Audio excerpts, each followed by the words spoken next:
വചനവീഥിയിലൂടെ father ജെ.ബി. Puthur. വിശുദ്ധ മാർക്കോസ് രചിച്ച നമ്മുടെ കർത്താവ് ഈശോയുടെ പരിശുദ്ധ സുവിശേഷം, അധ്യായം 11, 27 മുതൽ 33 വരെയുള്ള വാക്യങ്ങൾ. യേശുവിന്റെ അധികാരം. അവർ വീണ്ടും ജെറൂസലേമിൽ വന്നു. അവൻ ദേവാലയത്തിലൂടെ നടക്കുമ്പോൾ പ്രധാന പുരോഹിതന്മാരും നിയമജ്ഞരും ജനപ്രമാണികളും അവന്റെ അടുത്തെത്തി. അവർ അവനോട് ചോദിച്ചു, എന്തധികാരത്തിലാണ് നീ ഇവയൊക്കെ ചെയ്യുന്നത്? ഇവ പ്രവർത്തിക്കുന്നതിന് ആരാണ് നിനക്ക് അധികാരം നൽകിയത്? യേശു പറഞ്ഞു, ഞാൻ നിങ്ങളോട് ഒരു കാര്യം ചോദിക്കാം, എന്നോട് ഉത്തരം പറയുവിൻ. എന്തധികാരത്തിലാണ് ഞാൻ ഇവ ചെയ്യുന്നതെന്ന് അപ്പോൾ പറയാം. യോഹന്നാന്റെ ജ്ഞാനസ്നാനം സ്വർഗത്തിൽ നിന്നോ മനുഷ്യരിൽ നിന്നോ? ഉത്തരം പറയുവിൻ. അവർ പരസ്പരം ആലോചിച്ചു. സ്വർഗത്തിൽ നിന്ന് എന്ന് പറഞ്ഞാൽ പിന്നെ എന്തുകൊണ്ട് നിങ്ങൾ അവനെ വിശ്വസിച്ചില്ല എന്നവൻ ചോദിക്കും. മനുഷ്യരിൽ നിന്ന് എന്ന് പറയാൻ അവർക്ക് ജനങ്ങളെ ഭയമായിരുന്നു. കാരണം യോഹന്നാൻ യഥാർത്ഥത്തിൽ ഒരു പ്രവാചകനാണെന്ന് എല്ലാവരും കരുതിയിരുന്നു. അതിനാൽ അവർ യേശുവിനോട് പറഞ്ഞു, ഞങ്ങൾക്ക് അറിഞ്ഞുകൂടാ. അപ്പോൾ യേശു പറഞ്ഞു, എന്തധികാരത്തിലാണ് ഞാൻ ഇവ ചെയ്യുന്നതെന്ന് ഞാനും നിങ്ങളോട് പറയുന്നില്ല. ബോധ്യങ്ങൾക്കനുസരിച്ചുള്ള പ്രവർത്തനത്തിലൂടെ നേടിയെടുക്കേണ്ട ആർജവത്വം. 3 വർഷക്കാലം മാത്രം നീണ്ടുനിന്ന പരസ്യ ജീവിത കാലഘട്ടത്തിൽ യേശു ശ്രദ്ധേയമായ പല മാറ്റങ്ങളും സമൂഹത്തിൽ പൊതുവെയും വ്യക്തികളെ പ്രത്യേകമായും ഉണ്ടാക്കുവാൻ ഇടവന്നിട്ടുണ്ട് എന്നുള്ളതാണ് സത്യം. യേശു സമൂഹത്തിലും വ്യക്തികളിലും ഉണ്ടാകാൻ വേണ്ടി നിർദ്ദേശിച്ച മാറ്റങ്ങള് സമൂഹത്തിൽ പൊതുവെ വിവാദങ്ങൾക്ക് വിഷയമായി തീർന്നു. പ്രത്യേകിച്ച് സമൂഹത്തിലെ സ്വാധീനവും സ്ഥാനമാനങ്ങളും കൈപ്പറ്റുന്ന ആളുകളുടെ ഇടയിൽ അവരുടെ നിക്ഷിപ്ത താല്പര്യങ്ങൾ സംരക്ഷിക്കുന്നതിൽ നിന്ന് അവർക്ക് സാധിക്കാത്ത രീതിയിലുള്ള മാറ്റങ്ങൾ ചിലതായതുകൊണ്ടും കൂടെ യേശുവിനെതിരായിട്ടുള്ള ശക്തമായ വിമർശനങ്ങളും എതിരഭിപ്രായങ്ങളും സമൂഹത്തിൽ ഉണ്ടാക്കാൻ അവർ കൂട്ടുനിൽക്കുകയാണ്.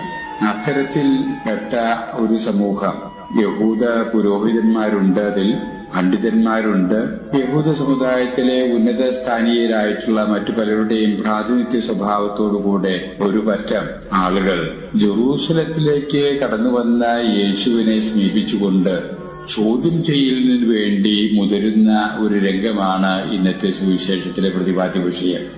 അവർ യേശുവിനോടായിട്ട് ചോദിക്കുന്നു, താങ്കൾ പ്രവർത്തിക്കുന്ന കാര്യങ്ങളൊക്കെ, താങ്കൾ നിർദ്ദേശിക്കുന്ന ഈ മാറ്റങ്ങളും ഒക്കെ എന്ത് ആധികാരികതയാണുള്ളത്?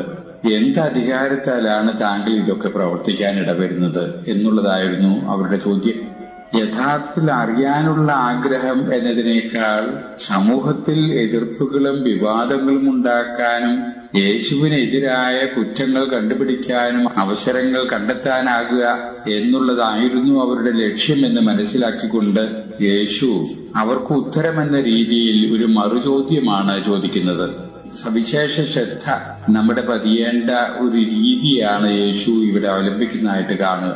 സമൂഹത്തിൽ പൊതുവെ അംഗീകൃതനായിട്ടുള്ള ആദരിക്കപ്പെടുന്ന ഒരു വ്യക്തിയാണ് യോഹന്നാൻ മാംദാന. പലരും യോഹന്നാനെ ഒരു പ്രവാചകൻ എന്ന നിലയിലാണ് ധരിക്കുന്നത്. ഈ യോഹന്നാനെ അവരുടെ മുമ്പിൽ അവതരിപ്പിച്ചുകൊണ്ട് യേശു അവരുടെ ചോദ്യത്തിന് ഒരു മറുചോദ്യം എന്ന രീതിയിൽ അവരെ സമീപിക്കുന്നു. യോഹന്നാൻ നടത്തിയ മാമോദിസ സ്നാനം എവിടെ നിന്നാണ് എന്ന് നിങ്ങൾ ഉത്തരം പറഞ്ഞാൽ നിങ്ങളുടെ ചോദ്യത്തിന് ഉത്തരം ഞാനും പറയാം എന്നതായിരുന്നു യേശുവിന്റെ നിലപാട്. ഈ ചോദ്യത്തിന് വളരെ അർത്ഥവ്യാപ്തികളുണ്ട്.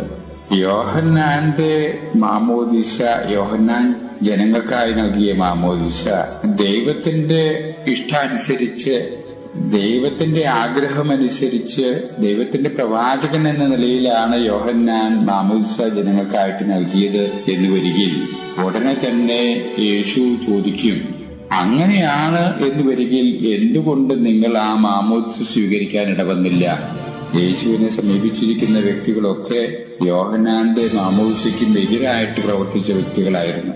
ഇത് അവർക്ക് നന്നായിട്ട് അറിയാം ഇങ്ങനൊരു ചോദ്യം അവരുടെ മുമ്പിൽ ഉയർത്തപ്പെടുമെന്ന്. ഇനി യോഹന്നാന്റെ മാമോദിസ, യോഹന്നാന്റെ ചില കണക്കുകൂട്ടലിനനുസരിച്ച്, യോഹന്നാന്റെ മനസ്സിൽ നിന്നനുസരിച്ച് തന്നെ ജനങ്ങളുടെ പ്രീതി സമ്പാദിക്കുന്നതിന് വേണ്ടി ഉള്ളതായിരുന്നു എന്ന് അവർ പറയുകയാണെങ്കിൽ തീർച്ചയായിട്ടും അവർ ജനങ്ങളെ ഭയപ്പെടേണ്ടി വരും.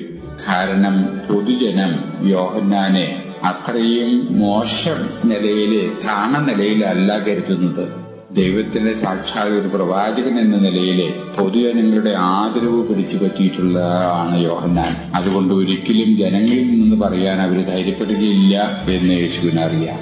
ഇത് രണ്ട് സാധ്യതകളും അവർ ഉടനെ തന്നെ മനസ്സിലാക്കിയിട്ട് യേശുവിനെ സമീപിച്ച ആ യഹൂദ സമൂഹം പരസ്പരം അങ്ങോട്ടും ഇങ്ങോട്ടും ആശയവിനിമയം ചെയ്തിട്ട് പറഞ്ഞു, എങ്ങനെ പറഞ്ഞാലും അവർ കുടുങ്ങും, അതുകൊണ്ട് ഞങ്ങൾക്ക് അറിഞ്ഞുകൂടാ എന്ന് പറയുന്നതായിരിക്കും ഉചിതം എന്ന നിഗമനത്തിൽ അവരെത്തുകയും അവർ അങ്ങനെ യേശുവിനോട് പറയുകയും ചെയ്തു.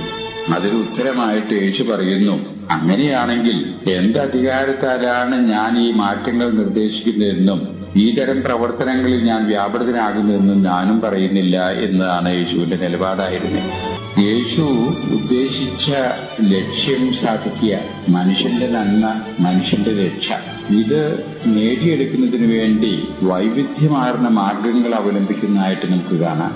അങ്ങനെ അവലംബിക്കുന്ന യേശു തന്നിൽ വിശ്വസിക്കുന്ന വ്യക്തികളിൽ നിന്നും പ്രതീക്ഷിക്കുന്നത് ഉത്തമമായ ലക്ഷ്യത്തിലേക്ക് എത്താൻ ദൈവം നമുക്ക് തന്നിട്ടുള്ള സർഗചേതന നാം ഉപയോഗിക്കേണ്ടിയിരിക്കുന്നു. നമ്മുടെ ചേതന സജീവമാകേണ്ടിയിരിക്കുന്നു. അങ്ങനെ സർഗഭാവനയോടുകൂടെ നാം നമ്മുടെ ജീവിതത്തെ അഭിമുഖീകരിക്കേണ്ടിയിരിക്കുന്നു എന്നുള്ള സത്യം ഇന്നത്തെ സുവിശേഷം നമ്മളെ പഠിപ്പിക്കുന്നുണ്ട് എന്ന് വേണം വിചാരിക്കാം.